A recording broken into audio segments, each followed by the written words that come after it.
ہم بات کر رہے ہیں عمران خان، تحریک انصاف اور عمران خان اور تحریک انصاف کے پولیٹیکل ٹمپرامنٹ پر، اور اس حوالے سے ہم نے پہلے بھی گفتگو کی جو ہماری پہلی ایپیسوڈ تھی۔ اب اسی بات کو میں تھوڑا سا آگے بڑھانا چاہتا ہوں۔ ہم نے ذکر کیا کہ 2011 میں جو جلسہ ہوا تحریک انصاف کا، اور اس میں مینار پاکستان میں جس طرح سے لوگوں نے شرکت کی، وہ ایک نیا چیپٹر تھا، ایک نئی اپرچونٹی تھی، ایک نیا آپ کہہ سکتے ہیں کہ سفر تھا،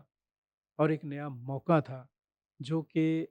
عمران خان اینڈ کمپنی کے ہاتھ ہے۔ اگر وہ چاہتے تو اس اپرچونٹی اور اس موقع کو پاکستان کا مقدر سنوارنے کے لیے استعمال کیا جا سکتا تھا۔ اگر وہ چاہتے تو اس اپرچونٹی کو پاکستان کے عوام، خاص طور پر پاکستان کی جو یوتھ ہے، اس کی درست سمت میں تربیت کے لیے استعمال کیا جا سکتا تھا۔ اگر وہ چاہتے تو اس موقع کو پاکستان کی بگڑی ہوئی، بیٹھی ہوئی اور پست حال معیشت کو اپنے پاؤں پر کھڑا ہونے کے لیے استعمال کیا جائے۔ اگر پاکستان تحریک انصاف اور اس کی قیادت اور بانی پاکستان تحریک انصاف چاہتے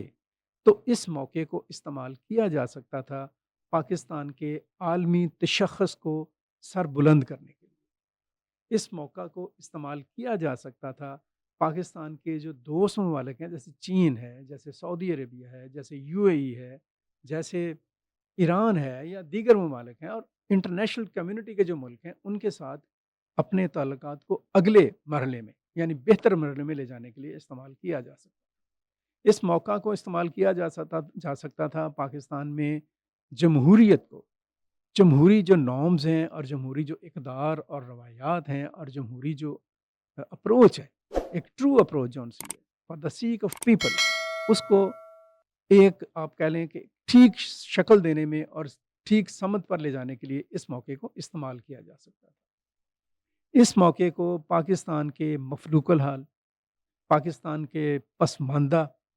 پاکستان کے غریب، پاکستان کے بے روزگار، پاکستان کے بیمار، اور پاکستان کے آپ کہہ لیں کہ مسائل میں اور مشکلات میں گھرے ہوئے لوگوں کو ایک امید دی جا سکتی تھی، ان کے ان مسائل کو کم کرنے کی کوشش کا، ایسی کوشش کا جو نتیجہ ہو خیز ہو، آغاز کیا جا سکتا تھا۔ 2011 اکتوبر میں مینار پاکستان کے جلسہ عام سے بہرحال ایک دروازہ کھلا تھا، جس کے نتیجے میں پاکستان تحریک انصاف اپنے نام کی لاج رکھ سکتی تھی، یعنی ملک میں انصاف کے لیے، عدل کے لیے، قانون کی بالادستی کے لیے، اور عدالتی نظام کو ایک سپیڈی ٹرائل میں تبدیل کرنے کے لیے استعمال کر سکتی تھی، کیونکہ لوگوں کی بہت بڑی تعداد نے، اس میں کوئی دوسری رائے نہیں ہے، عمران خان کی طرف اور عمران خان کے ساتھیوں کی طرف، تحریک انصاف کی طرف دیکھنا شروع کر دیا۔ لوگوں میں ایک جوش پیدا ہوا تھا، لوگوں میں ایک ولولہ پیدا ہوا تھا، لوگوں میں ایک نیا اعتماد پیدا ہوا تھا، لوگوں میں نئی امید جاگی تھی پاکستان کے لیے، پاکستان کی قوم کے لیے، پاکستان کی معیشت کے لیے، پاکستان کی سیاست کے لیے، پاکستان کے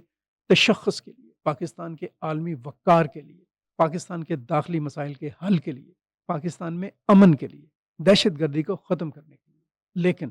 سوال یہ ہے کہ ایسا سب کچھ کیا ہوا، اور اگر نہیں ہوا تو اس کی وجہ کیا ہے، اور اس سارے کھیل میں کون کون سے لوگ ہیں جن کی وجہ سے یہ سارا کچھ ہوا، اور عمران خان نے اس کھیل میں کیا کیا اور اس موقع سے کیوں فائدہ نہیں اٹھایا۔ اس کا جواب ہم اگلے ولاگ میں دیں گے۔ ہمارا انتظار کیجیے گا۔ بہت شکریہ۔